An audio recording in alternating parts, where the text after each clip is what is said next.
ठीक है, तो पहला बेसिक प्रिंसिपल है कि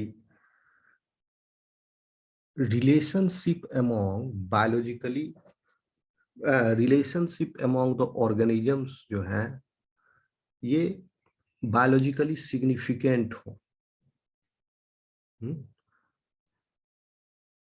यानी कैरेक्टरिस्टिक्स जो है बायोलॉजिकली सिग्निफिकेंट हो, क्लोज हो। सेकेंड प्रिंसिपल इज, ये सब प्रिंसिपल है क्लासिफिकेशन के। The classification should be consistent with the relationship used as its basis, यानी जो जिस मेन बेसिस पर उस ग्रुप का क्लासिफिकेशन हुआ है, सारे ऑर्गेनिजम्स, रिप्रेजेंटेटिव ऑर्गेनिजम्स उस ग्रुप के should bear that characteristic, okay, या उससे स्लाइटली डेविएटेड कैरेक्टरिस्टिक, लेकिन वो कैरेक्टरिस्टिक भी उसी कैरेक्टर पहले वाले कैरेक्टरिस्टिक से डिराइव हुआ हो। मान लिया जाए सेकेंडरी एडेप्टेशन हुआ, लेकिन वो आया तो पहले प्राइमरी एडेप्टेशन से ही, समझ गए। जैसे ऑस्ट्रिच फिश के अंदर लंग फिश भी है और गिल वाले फिशेस भी है, हालांकि गिल लंग फिशेस में भी होता है, ठीक है, तो लेकिन गिल लंग फिशेस में लंग्स भी है और गिल्स भी है, ओके। और ये सब बोनी फिश का हम एग्जांपल बता रहे हैं। बोनी फिश जो है ऑस्ट्रिच, हालांकि लंग फिश भी ऑस्ट्रिच फिश है, बोनी फिशेस जिसमें लंग्स नहीं है, जैसे सार्कोप्टेरिगी, तो उसमें क्या है, लंग की जगह एयर ब्लैडर है, ओके। लेकिन एयर ब्लैडर जो था वो डिराइव हुआ बेसिकली लंग से, इनके एंसेस्टर में लंग था, ठीक है। तो air bladder is secondary adaptation, ठीक है। तो Sarcopterygii and Crossopterygii both are placed in the same class Ostisthes, okay.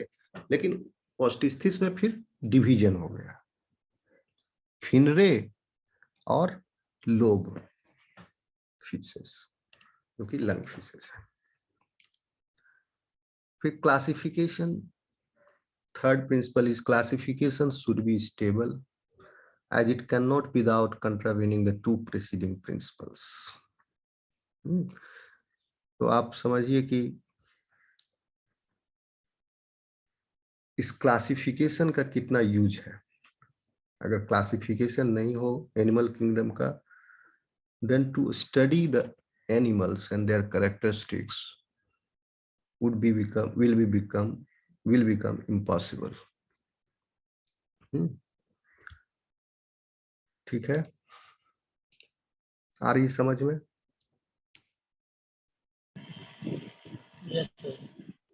Yes sir.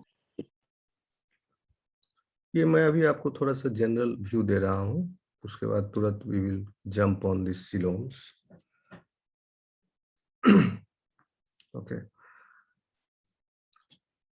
तो क्लासिफिकेशन एनिमल किंगडम का up to class in each phyla, this I've already explained in the earlier class, that they consider different characters in case of different phyla, but in general there are some criteria which are considered for classification of animal kingdom, some basic criteria, इससे ज्यादा भी हो सकते हैं, okay.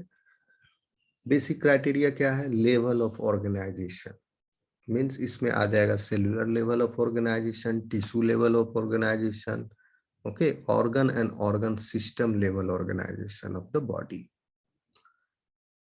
ठीक। Cellular level of organisation हो गया आपका Porifera, okay. Tissue level organisation हो गया phylum Cnidaria. Organ and organ system level organisation is means phylum Platyhelminthes onwards, जो भी है वो सब हो गए, सब में ऑर्गन है एंड ऑर्गन सिस्टम्स है। स्पॉन्जेज में ऑर्गन एंड ऑर्गन सिस्टम्स नहीं, नॉट इवन इन एरिया। तो phylum Platyhelminthes, Nematoda, okay, Annelida, Arthropoda, Mollusca, Echinodermata, Chordata, इस सब में organ and organ system level of body organisation है। Correct. Second criteria is major criteria is diploblastic and triploblastic organization. Means body has arised from how many layers of the cells in the embryonic stage. If 2 layers, then diploblastic. If 3 layers, then triploblastic. Another criteria is symmetry, body symmetry, whether the body is radial or bilateral. Okay. और radial symmetry जो है वो थोड़ा lower and phyla जो है उसमें पाए जाते हैं, जैसे निडेरिया। पोरीफेरा में नहीं है, वो एसिमेट्रिकल है। स्पॉन्जेस जो है एसिमेट्रिकल है। ठीक है। और उसके बाद सिलेंट्रेटा यानी निडेरिया जो है उसमें रेडियल सिमेट्री है। टीनोफोरा में भी रेडियल सिमेट्री है। टीनोफोरा एक छोटा फाइलम है। ठीक है। बायलैटरल सिमेट्री तो और कॉम्प्लेक्सिटी बढ़ेगा तब उसमें आएगा। तो अब कॉम्प्लेक्सिटी टिनोफोरा के ऊपर प्लेटी हेलमिन्थिस में बायलैटरल है, स्किल हेलमिन्थिस में bilateral, Annelida, Arthropoda, Mollusca, Echinodermata, Hemichordata, Chordata, इस सब में बायलैटरल सिमेट्री है। ओके, आ रहा है समझ में? Yes, sir. ओके। तो काइनोडर्माटा में भी रेडियल सिमेट्री है ना? इकिनोडर्मेटा में बायलैटरल सिमेट्री होता है in adult, but at the larval stage radial symmetry होते हैं इकिनोडर्मेटा में। डेवलपमेंटल स्टेज में कुछ, सब में नहीं, कुछ इकिनोडर्मेट्स में बायलैटरल सिमेट्री भी होता है। तो अब यहाँ पर देख लीजिए, वही बात हो गई। तो bilateral symmetry is secondary adaptation here, क्योंकि इसके एंसेस्टर जो है, इससे ऊपर जो less complicated form of life है, इनसे उन सब में यानी एनेलिडा ऑनवर्ड्स ही हो जा रहा है, सॉरी प्लेटीहेलमिन्थिस ऑनवर्ड्स ही हो जा रहा है बायलैटरल सिमेट्री। ओके। और इकिनोडर्मेटा तो इनके मुकाबले काफी कॉम्प्लेक्स एनिमल है। Okay, although simpler than Chordata but complex, more complex than mollusca, arthropoda, annelida, these. आ रही बात समझ में? Yes, sir. Have I answered your question?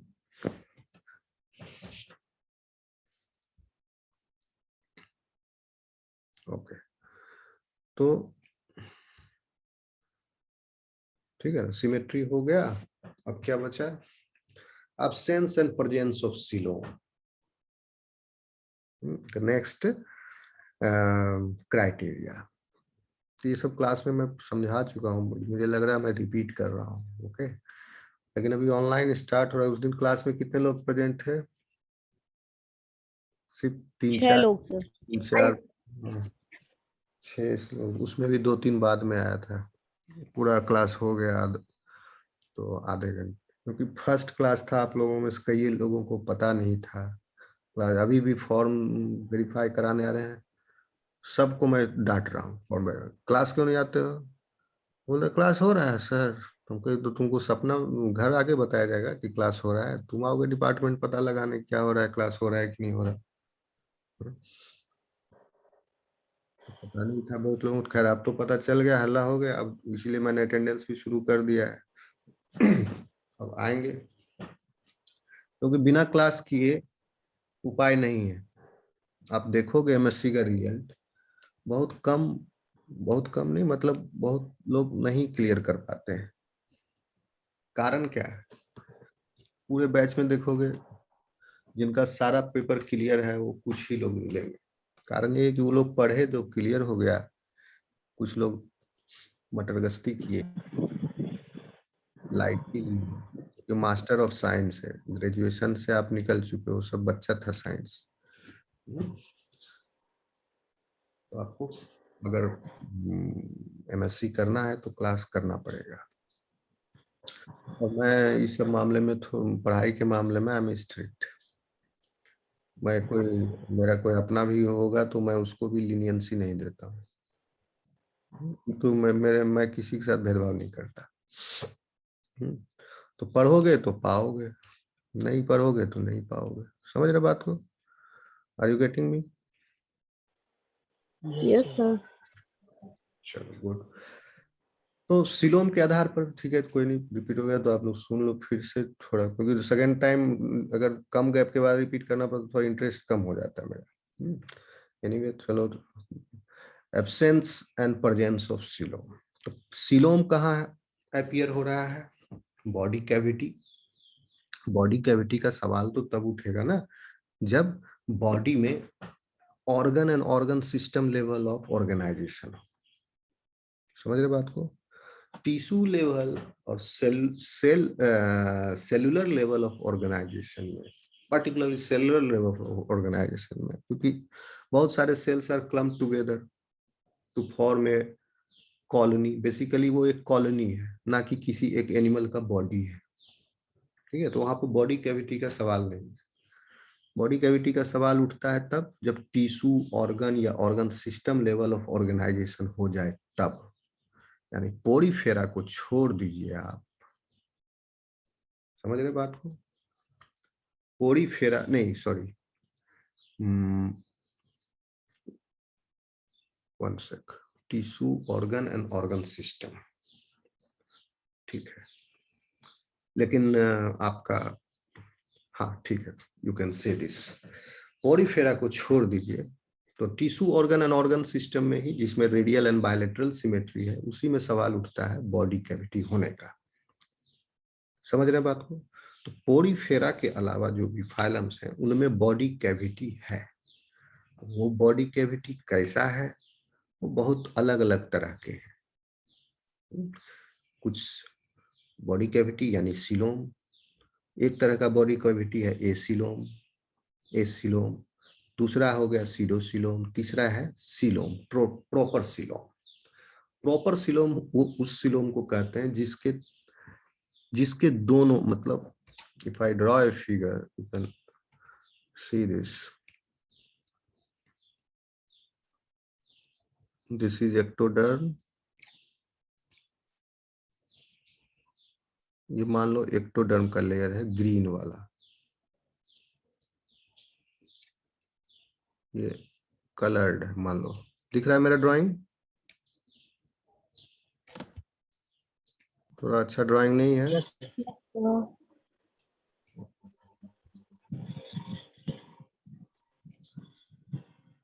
ये हो गया एक्टोडर्म। फिर आप बनाओ एंडोडर्म।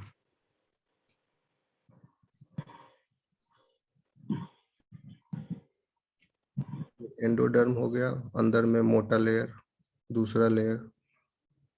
ये हम डार्क और थिक इसलिए कर रहे हैं क्योंकि ये सेल्स से बने, कोई लाइन नहीं है ये। ओके, सेल्स का लाइनिंग है।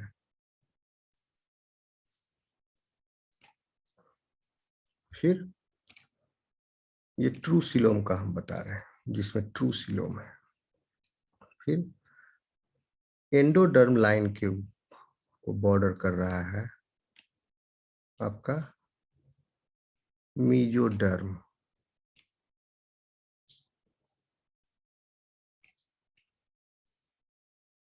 रेड वाला जो कलर दिख रहा है आपको, दिस इज मीजोडर्म।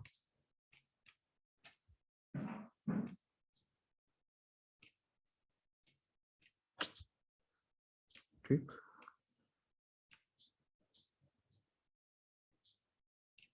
ये हो गया मीजोडर्म।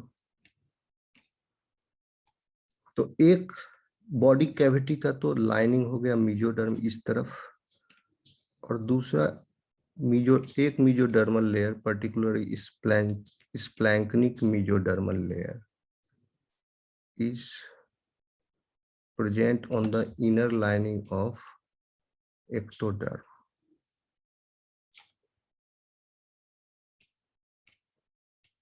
ये भी लाइनिंग हो गया मेसोडर्म का। डायग्रामेटिक रिप्रेजेंटेशन है ताकि आप समझो ऑर्गेनाइजेशन।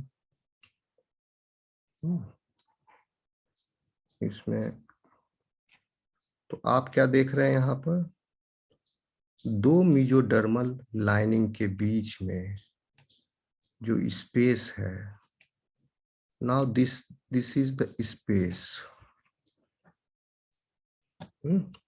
कौन सा स्पेस? Fluid field.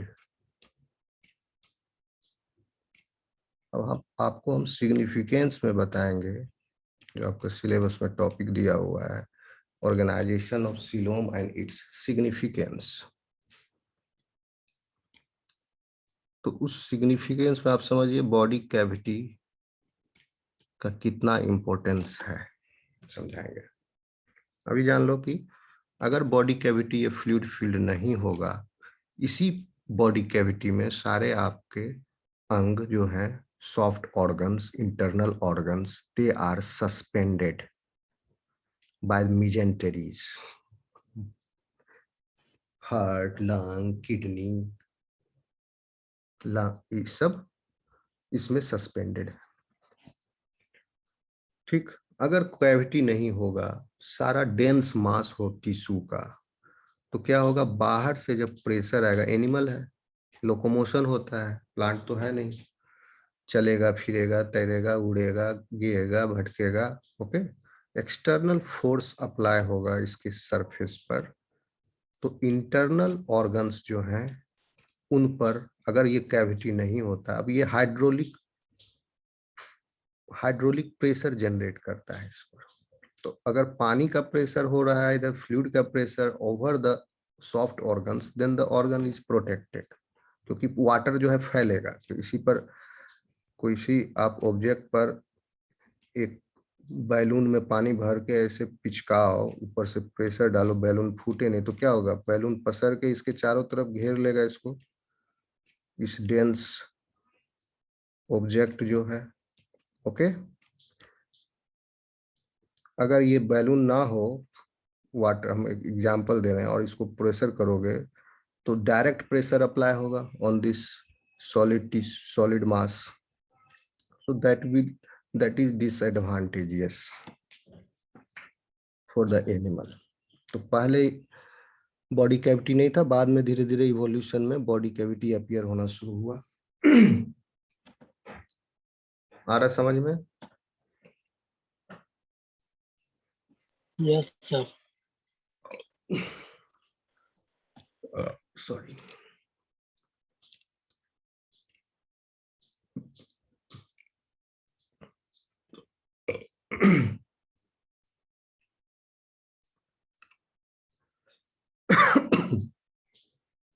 फिर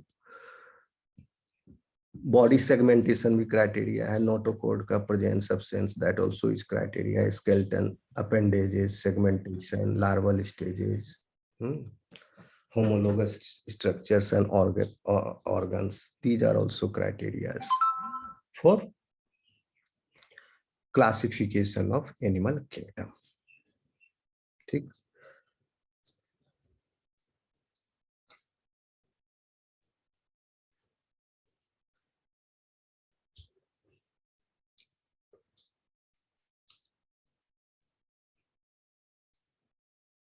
देखिए ये पिक्चर दिख रहा है आपको, ठीक है, ये आप समझ जाएंगे, ये इसको एक्सप्लेन कर चुका हूँ इस पिक्चर को। तो अब ये आपका हो गया रिकैप थोड़ा सा। तो सीलोम बेसिकली क्या है? Coelom is a fluid field body cavity found in most animals which is located in the mesoderm. ठीक है, मेसोडर्म में लोकेटेड है। अभी आपको डायग्राम में बताया, बाहर भी मेसोडर्म का लेयर है और अंदर भी मेसोडर्म का लेयर है, tube within tube body plan है।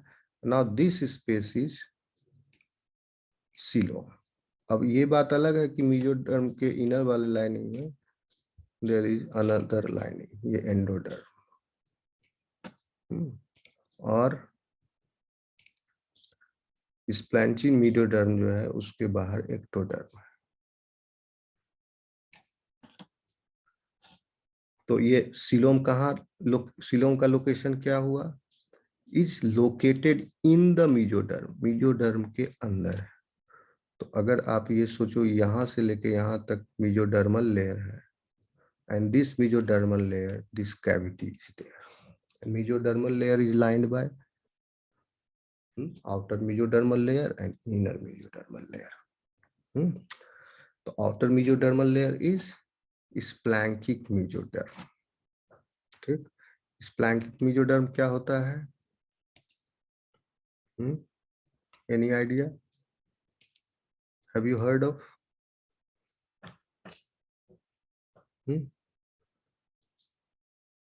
सुने हो नाम कभी splanchnic mesoderm का? splanchnic mesoderm है जो है, it is adjacent to the endoderm and yolk sac during the development, during the embryonic development. ठीक है, और हार्ट जो है इसी स्प्लैंक्निक मेसोडर्म से बनता है, as well as visceral layer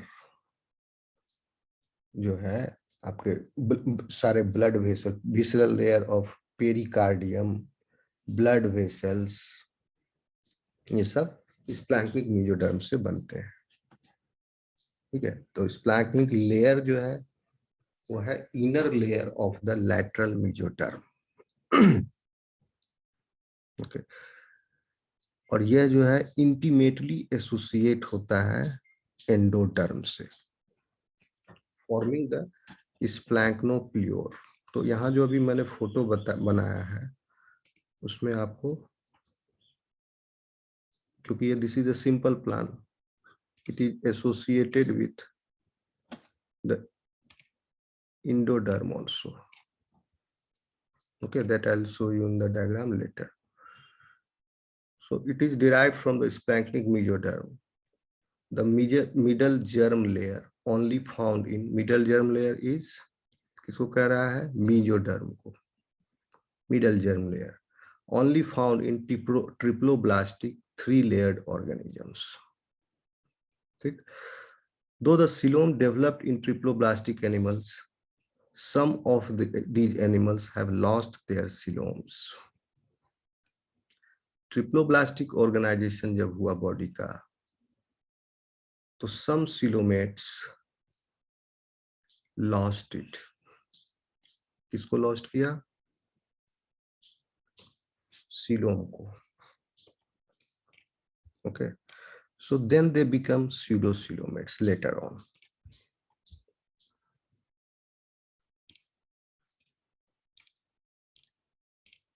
so ऐसा मत समझना कि pseudocoelomates are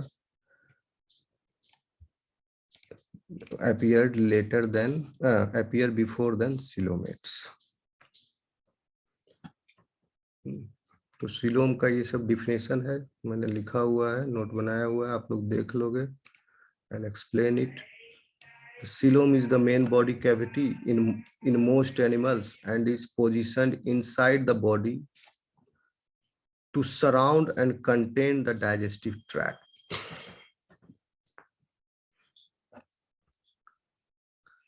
And other organs. इसी एक बॉडी कैविटी है जो कई सारे एनिमल्स में होता है, बॉडी के अंदर है, या तो ये सराउंड कर रहा है या कंटेन कर रहा है। सराउंड किसको कर रहा है? डाइजेस्टिव ट्रैक्ट को। कंटेन किसको कर रहा है? Other soft organs like heart, lung, kidneys etcetera.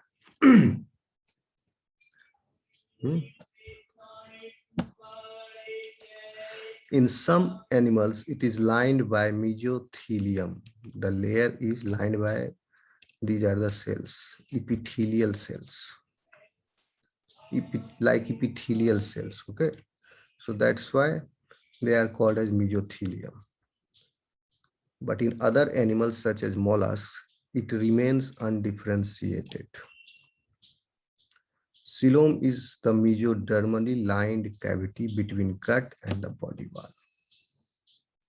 ठीक है, यहां तक समझ गए आप लोग?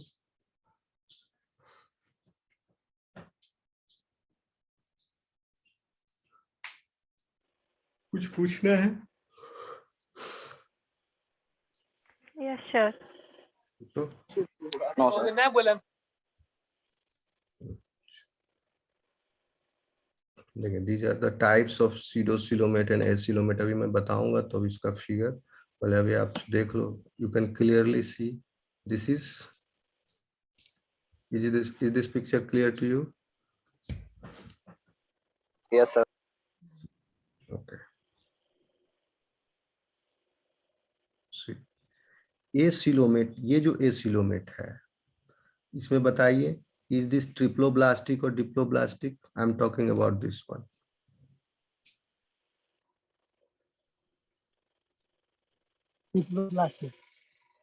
Triploblastic, correct. 3 लेयर हैं लेकिन बॉडी कैविटी नहीं है. ठीक है, लेयर्स का अरेंजमेंट ऐसा है, they lie one above the another. अब बताओ इसको डिसएडवांटेज होगा कि advantage? During locomotion, because there is no fluid filled body cavity available, there is no hydraulic pressure. जो भी प्रेशर पड़ेगा वो पॉइंटेड प्रेशर पड़ेगा. तो अब देखिए, this one is ectoderm, mesoderm, and this is endoderm.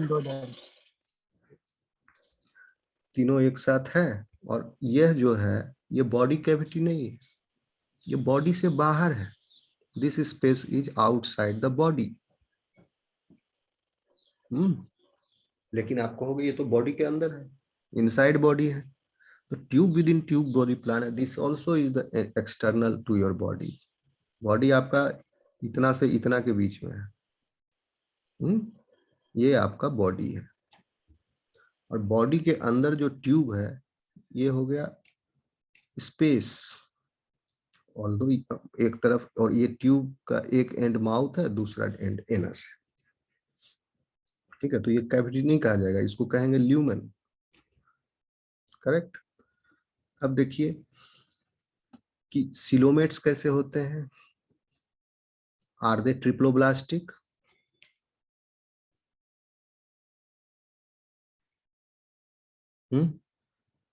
Yes, sir. ठीक है, तो coelomates are essentially triploblastic.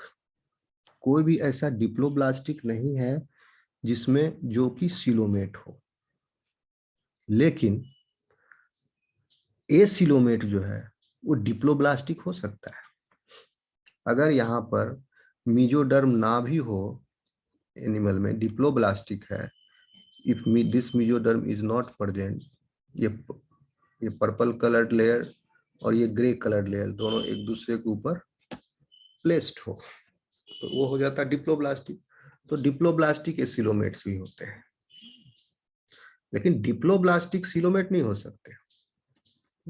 Coelomate will always be triploblastic. और स्यूडोसिलोमेट भी जो है वो भी हमेशा ट्रिप्लोब्लास्टिक होंगे, क्योंकि स्यूडोसिलोमेट बने सिलोमेट से ही. स्यूडोसिलोमेट के एंसेस्टर सिलोमेट्स थे. तो ये भी सारे स्यूडोसिलोमेट दे आर ट्रिप्लोब्लास्टिक. सारे एसिलोमेट्स ट्रिप्लोब्लास्टिक नहीं है, सम आर डिप्लोब्लास्टिक.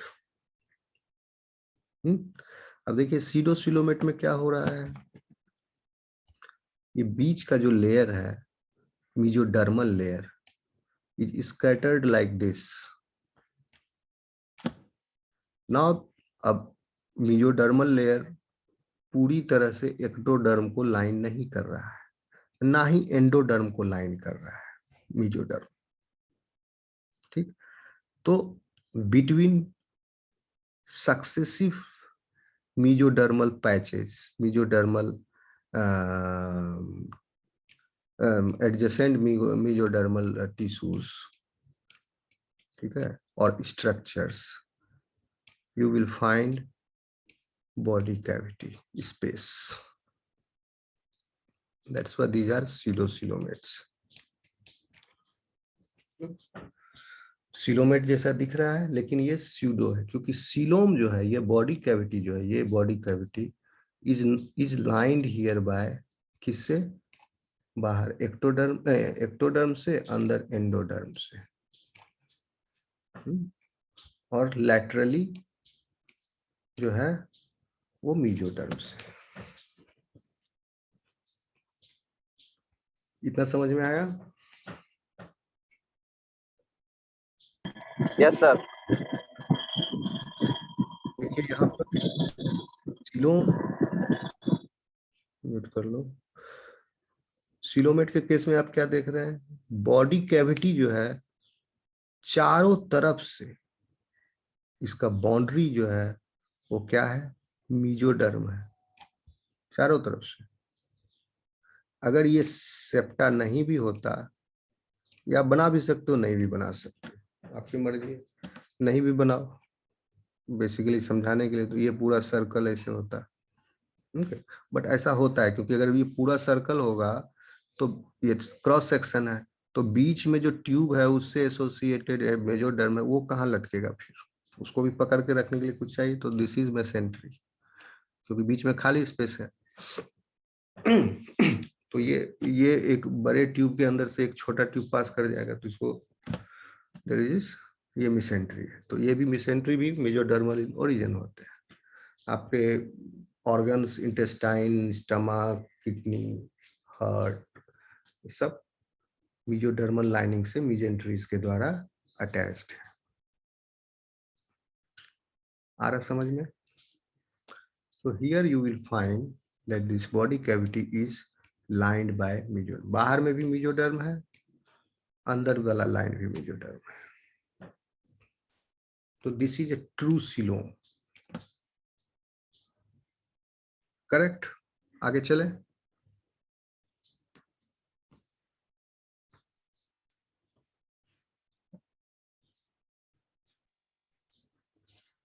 कुछ पूछना है?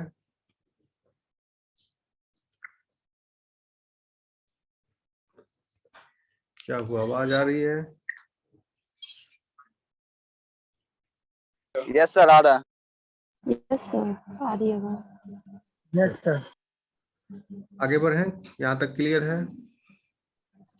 Yes, sir. देखिए सिलोम का फॉर्मेशन कैसे होता है, डेवलपमेंट कैसे होता है। During the development of embryo, coelom formation begins in the gastrulation stage. ठीक, गैस्ट्रुलेशन डेवलपमेंट का स्टेज है, आपको पता, पढ़े होंगे। पहले क्या होता है? जायगोट होता है, one cell stage. Zygote is formed after the fusion of male and female gametes, one cell stage.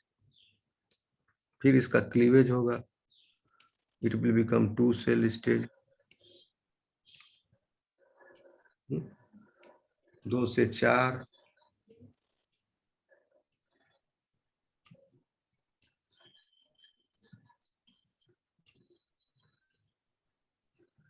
Okay.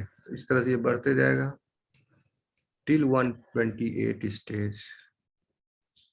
128 stage पर ये कहलाएगा 64 स्टेज भी, 64 सेल स्टेज और 128 stage, it will be called as blastula.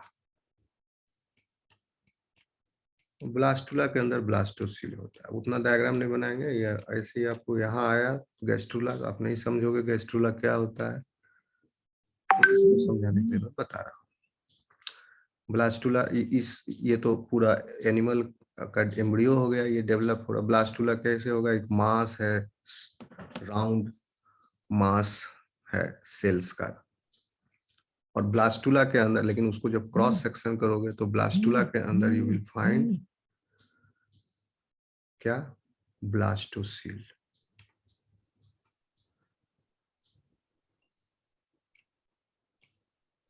Sorry, blastocoel बनता है आर्केंटेरॉन से। ठीक, ये आर्केंटेरॉन है,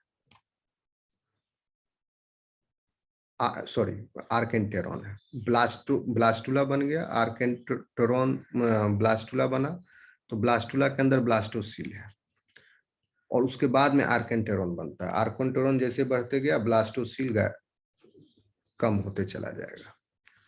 ठीक, उसके बाद ब्लास्टुला के पहले ये 32 सेल स्टेज होता है, उसको मोडुला बोलते हैं। फिर 128 सेल स्टेज से आगे डेवलपमेंट हो जाता है, क्योंकि यहाँ पर क्या होता है, आर्केंटेरॉन फॉर्मेशन हो गया। फिर गैस्ट्रुला आता है, यहाँ पर न्यूरल प्लेट का फॉर्मेशन होता है, और उससे फिर सेल्स जो है इन्वेजिनेट करते हैं, न्यूरल प्लेट से ही नोटोकॉर्ड वगैरह बनते हैं। तो ये हो गया आपका डेवलपमेंट। तो ये कह रहा है during the development of embryo coelom formation begins in the gastrulation stage. The developing digestive tube of an embryo forms as a blind pouch.